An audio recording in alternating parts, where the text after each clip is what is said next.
Bukan karena takut mati, bukan pula karena cinta dunia, Mbah Mun pernah meminta kepada Allah agar umurnya diperpanjang semati-mata karena beliau menangis melihat kondisi bangsa yang sedang carut-marut. Inilah kisah cinta sejati seorang ulama kepada negerinya yang membuat malaikat maut pun menaruh hormat. Jika kalian rindu dengan kesejukan nasihat beliau yang mendamaikan, tekan tombol subscribe dan like. Mari kita kirimkan Al-Fatihah untuk Mbah Mun. Ketik amin di kolom komentar. Semoga Indonesia selalu aman berkat doa para ulama. Mari kita mulai ceritanya. Sarang, Rembang, di sebuah kamar sederhana yang dipenuhi kitab-kitab kuning tua. Seorang lelaki sepuh duduk termenung di kursi rodanya. Tubuhnya ringkih dimakan usia yang mendekati 1 abad. Kulitnya keriput, namun sorot matanya, mata itu menyimpan samudra kearifan yang tak bertepi. Beliau adalah Kej Maimun Zubair, atau akrab disapa Mbah Mun. Di luar dinding pesantren, Indonesia sedang demam panas. Tahun-tahun politik membuat urat leher persaudaraan menegang. Fitnah bertebaran seperti debu di musim kemarau, antara santri dan abangan, antara kelompok satu dan lainnya, saling menghunus pedang kata-kata. Malam itu, Mbah Mun tidak bisa tidur, bukan karena sakit fisik, melainkan sakit ruhani. Sebagai seorang wali, beliau dikaruniai kasyaf, penglihatan batin. Beliau melihat awan hitam bergulung-gulung di atas langit Nusantara. Itu bukan awan hujan, melainkan awan bala bencana yang terbentuk dari uap kebencian jutaan manusia. Ya Allah, bangsaku, anak-anakku, lirih Mbah Mun. Suaranya bergetar, lebih menyayat daripada tangisan bayi. Seorang santri hadam pelayan yang setia, Kang Muh, masuk membawa teh hangat. Ia melihat gurunya sedang menangis tanpa suara. Mbah, ngapunten, waktunya istirahat. Dokter bilang, Mbah harus banyak tidur, kata Kang Muh pelan.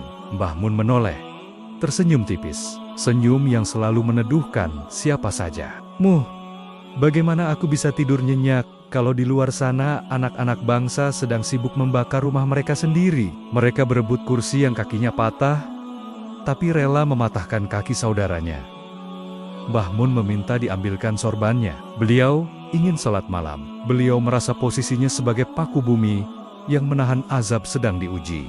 Dalam pandangan batinnya, retakan persatuan bangsa ini sudah sangat kritis. Jika tidak ada yang menambalnya dengan doa dan tirakat tingkat tinggi, Indonesia bisa pecah berkeping-keping seperti kaca yang jatuh ke batu. Malam itu, Mbah Mun tidak berdoa untuk kesehatannya. Beliau tidak meminta umur panjang untuk menikmati dunia.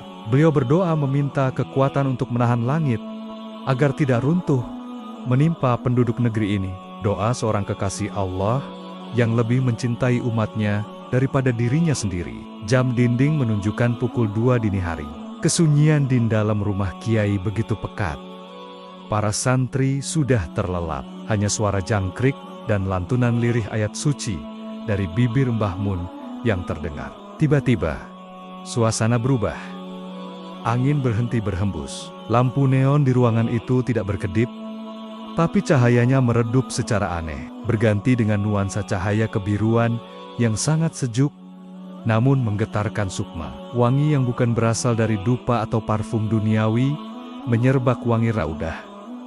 Wangi kematian yang suci. Mbah Mun menghentikan zikirnya.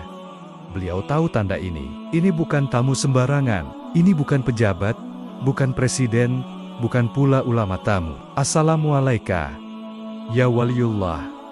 Sebuah suara terdengar, bukan lewat telinga, tapi langsung bergetar di dalam dada. Suara itu sopan, sangat halus, namun mengandung otoritas mutlak yang bisa mencabut gunung dari akarnya. Di sudut ruangan, berdiri sesosok cahaya yang samar-samar, membentuk wujud pemuda yang sangat tampan, namun berwajah datar, tanpa ekspresi emosi. Mbah Mun menundukkan kepala, memberikan hormat. Waalaikumsalam, wahai sang pencabut.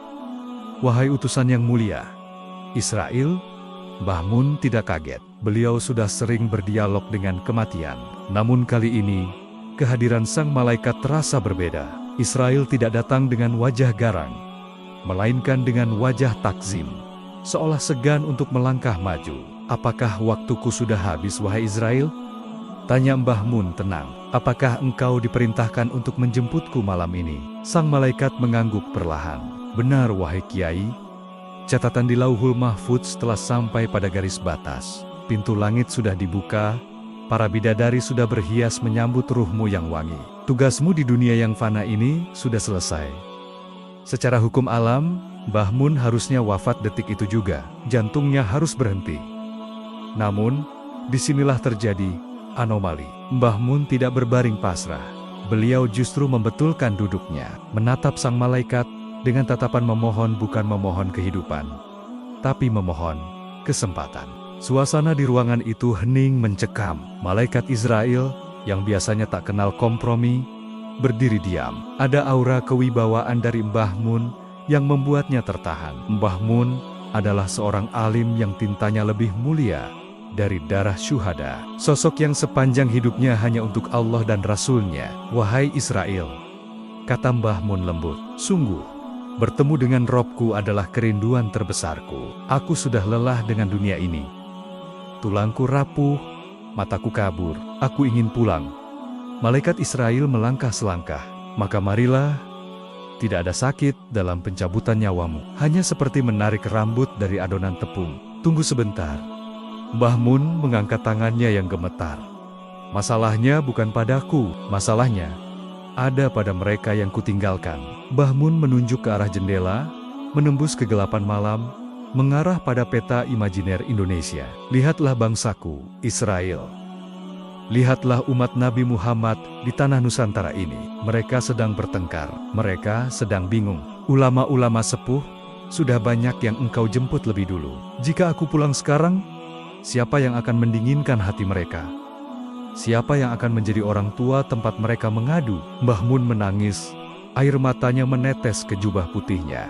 "Aku tidak takut mati, tapi aku takut jika aku pergi malam ini, besok pagi darah akan tumpah di negeriku karena hilangnya simpul perekat umat. Aku malu bertemu Rasulullah jika umatnya di tempatku berantakan."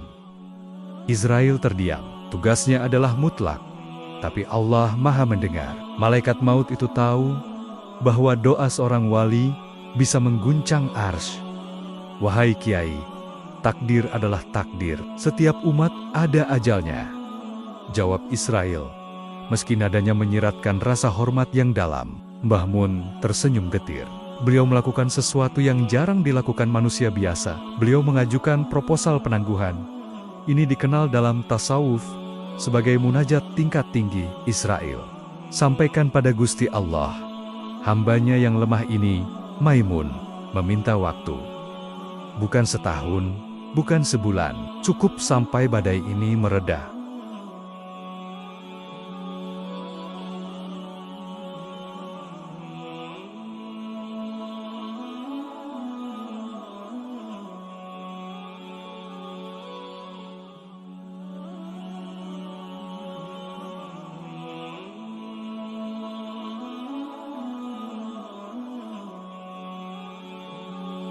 Namun, ada takdir mualak yang digantungkan, yang bisa berubah dengan kekuatan doa dan sedekah, serta kehendak khusus Allah bagi kekasih-kekasihnya. Tiba-tiba, cahaya biru di ruangan itu berpendar semakin terang, lalu perlahan memudar. Malaikat Israel mundur perlahan. "Wahai Kiai Maimun," suara gaib itu terdengar menjauh. "Allah Maha mengetahui apa yang ada di dadamu. Karena kasih sayangmu yang tulus kepada hamba-hambanya, Allah menahan tanganku malam ini. Selesaikan tugasmu, tapi ingat, janji adalah hutang. Saat tugas itu selesai, aku akan datang di tanah haram." Wujud cahaya itu lenyap, lampu kamar kembali terang normal. Suara jangkrik kembali terdengar. Mbah Mun terduduk lemas di kursi rodanya. Napasnya tersengal-sengal, keringat dingin membasahi tubuhnya. Beliau baru saja melewati negosiasi paling alot dalam sejarah hidupnya. Beliau tidak jadi wafat malam itu, tapi beliau sadar, waktu tambahannya adalah waktu lembur. Beliau harus bekerja 2 kali lebih keras, dengan sisa tenaga yang nyaris habis. Pagi harinya saat Kang Muh masuk, Ia melihat wajah Mbah Mun tampak sangat lelah, tapi bercahaya. "Muh, siapkan baju, kita akan menerima banyak tamu, dan siapkan jadwal. Saya harus menemui tokoh-tokoh itu. Waktuku tidak banyak." Kabar kesehatan Mbah Mun yang menurun sempat terdengar, namun aktivitas beliau justru meningkat drastis. Sarang, Rembang menjadi magnet. Tokoh-tokoh nasional, calon pemimpin, jenderal, hingga pimpinan ormas berdatangan silih berganti. Di ruang tamu yang sederhana, Mbah Mun menerima mereka. Suasana di luar panas karena persaingan politik. Tapi di dalam ruangan Mbah Mun, semuanya menjadi sejuk. Mbah Mun tidak berbicara politik praktis. Beliau menggunakan bahasa hati kepada calon pemimpin A. Beliau berpesan, menjadi pemimpin itu bukan untuk berkuasa, tapi untuk melayani. Kalau niatmu untuk mengalahkan lawan, kamu sudah kalah sebelum bertanding. Kepada calon pemimpin B, beliau menggenggam tangannya. Indonesia ini warisan para wali dan pahlawan. Jangan dirobek hanya karena ambisi 5 tahunan, jaga persaudaraan. Karomah Mbah Mun bekerja, setiap orang yang datang dengan hati panas, berapi-api ingin menghancurkan lawan, pulang dengan hati yang lunak. Ego mereka seperti diredam oleh air es. Di balik senyum ramahnya kepada para tamu, tubuh Mbah Mun menjerit kesakitan. Tulang-tulangnya ngilu. Fisiknya menuntut istirahat. Tapi setiap kali rasa sakit itu datang, beliau teringat perjanjiannya dengan Israel. Tugas saya belum selesai. Batin Mbah Mun menguatkan diri. Puncak ketegangan terjadi ketika dua kubu besar di Indonesia nyaris bentrok secara fisik. Isu agama digoreng sedemikian rupa, Mbah Mun memutuskan untuk melakukan manuver simbolik. Dalam sebuah acara besar yang dihadiri ribuan orang, Mbah Mun dengan dipapah naik ke panggung. Beliau duduk di antara dua tokoh yang berseteru. Di depan ribuan mata, Mbah Mun tidak banyak ceramah. Beliau hanya mengambil tangan kedua tokoh itu, lalu menumpuknya di atas tangannya sendiri, dan berdoa. Beliau membacakan doa persatuan, suaranya serak, parau, dan diiringi isak tangis. Ya Allah, satukan hati kami. Jangan biarkan kami bercerai-berai. Kami saudara. Kami satu tubuh. Ribuan jamaah yang hadir ikut menangis. Aura kasih sayang yang memancar dari Mbah Mun meruntuhkan tembok kebencian. Video kejadian itu viral, menyebar ke seluruh pelosok negeri. Jutaan orang yang menonton di layar kaca merasakan getaran yang sama. Mbah Mun menangis untuk kita. Komentar para netizen, malu kita ribut terus, sementara orang tua ini berjuang sampai akhir hayatnya. Malam itu, tensi politik nasional turun drastis.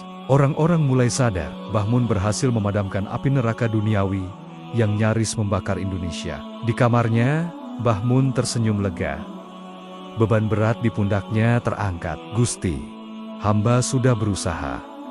Hamba sudah menjahit kain yang robek. Meski jahitannya tidak sempurna, setidaknya kain ini masih bisa dipakai. Saat itulah, Mbah Mun merasakan sinyal itu lagi. Angin sejuk berhembus. Waktu tambahan hampir habis. Saatnya menunaikan janji untuk pergi ke tempat yang dijanjikan.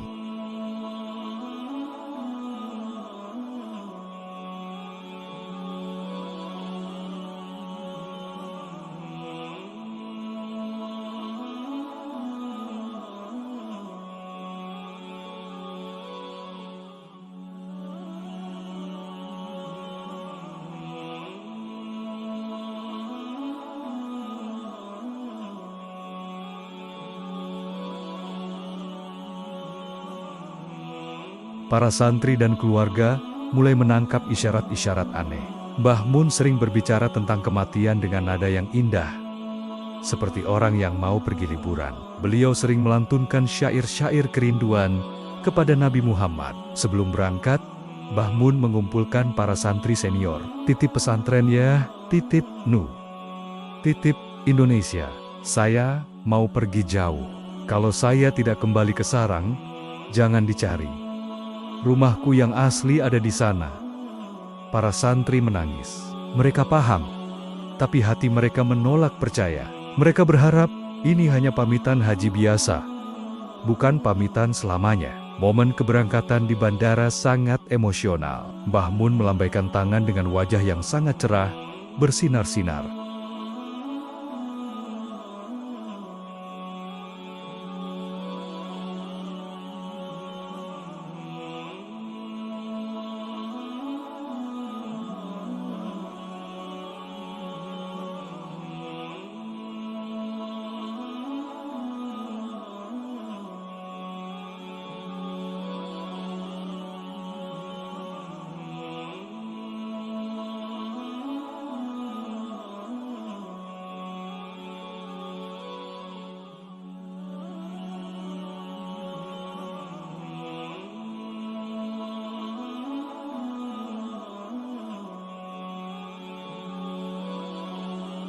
Suatu hari, Mbah Mun berkata kepada orang terdekatnya, "Saya ingin meninggal di hari Selasa, seperti kakek-kakek saya, seperti para ulama ahli ilmu, dan saya ingin dimakamkan di Malah, dekat dengan Sayyidah Khadijah, istri Rasulullah."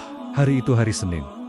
Kondisi Mbah Mun sehat walafiat, bahkan tampak sangat bugar setelah menerima tamu duta besar. Namun, secara batin, Mbah Mun sedang berbenah koper. Beliau membersihkan hatinya sebersih-bersihnya. Tidak ada dendam, tidak ada urusan dunia yang menyangkut. Beliau sudah nol. Malam Selasa, hujan gerimis turun di kota Mekah. Sebuah fenomena langka. Hujan di musim panas. Alam semesta seolah sedang bersiap memandikan jenazah seorang kekasih Tuhan. Selasa, 6 Agustus tahun 2019, menjelang subuh di kota Mekah. Mbah Mun bangun untuk sholat tahajud. Setelah itu beliau sholat subuh. Wajahnya bercahaya. Beliau sempat berbincang dengan santri yang mendampinginya.